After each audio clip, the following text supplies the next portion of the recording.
আসসালামু আলাইকুম ভিউয়ার্স। আমি আজকে বানিয়ে দেখাবো সাবুদানার ক্যারামেল পুডিং। মাত্র 2টি ডিম দিয়েই এরকম একটি মজাদার পুডিং বানিয়ে দেখাবো।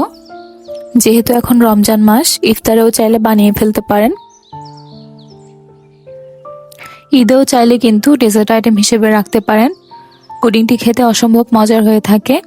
খুবই অল্প কিছু উপকরণে চাইলে বানিয়ে ফেলতে পারেন। চলুন রেসিপিটি শুরু করা যাক। প্রথমে আমরা ক্যারামেলটা বানিয়ে নিব। তার জন্য আমি একটা প্যানের মধ্যে দিয়ে দিচ্ছি 1/4 কাপ পরিমাণ চিনি, 1 টেবিল চামচ পানিও দিয়ে দিলাম।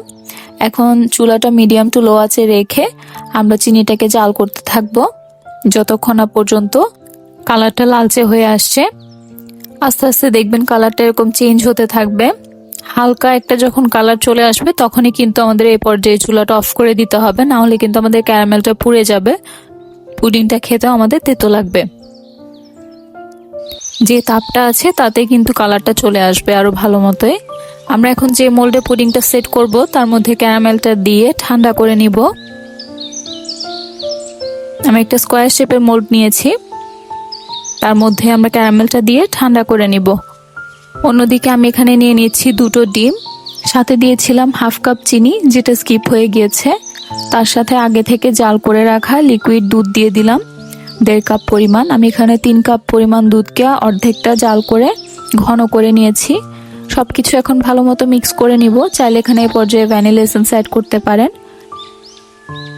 1/4 কাপ পরিমাণ সাবুদানা কিছুক্ষণ পানিতে ভিজিয়ে তারপর এভাবে পানিতে সিদ্ধ করে নিয়েছিলাম। তারপর ছাঁকনিতে রেখে ঠান্ডা পানি দিয়ে ধুয়ে নিয়েছি, সেটাই আমি এখানে দিয়ে দিলাম।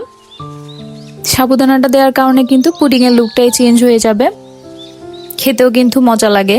সবকিছু আমরা এখন একসাথে ভালো মতো মিক্স করে নিব। এখন আমরা এই দুধ ডিমের মিক্সচারটা ক্যারামেলের মোল্ডের মধ্যে ঢেলে দিচ্ছি। এর মাঝে কিন্তু আমাদের ক্যারামেলটা ঠান্ডা হয়ে সেট হয়ে গিয়েছে মোল্ডের সাথেই। একটা পাত্রের মধ্যে আমি একটা স্ট্যান্ড বসিয়ে দিয়েছি, তার মধ্যে গরম পানি দিয়ে দিলাম। মোল্ডটাকে আপনারা যে কোনো একটা প্লাস্টিক র্যাপ অথবা যদি হাতের কাছে ঢাকনা থাকে ওভাবে ঢাকনা দিয়ে রাখতে পারেন, অথবা ফয়েল পেপার দিয়ে মুড়িয়ে দিবেন যাতে কোনোভাবে ওখানে পানি প্রবেশ করতে না পারে। এখন আমরা ঢাকনাটা দিয়ে এটাকে স্টিম করে নিয়েছি 30 মিনিট মতো। 30 মিনিটে কিন্তু আমাদের পুডিংটা হয়ে যাবে।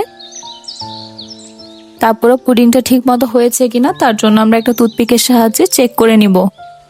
টুথপিকটা যদি ক্লিন আসে বুঝবেন আমাদের পুডিংটা ভালো মতো ভেতর থেকে কুক হয়েছে।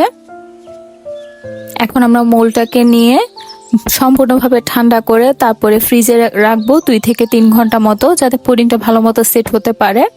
আমি 2 থেকে 3 ঘন্টা মতো রেখেছিলাম ফ্রিজে। তারপরে কিন্তু আমরা এটা বের করে নিয়েছি। এখন আমরা এটাকে মোল্ড আউট করব। দেখুন আমাদের পুডিং এর কালারটা কি সুন্দর, মাশাআল্লাহ ভালো এসেছে।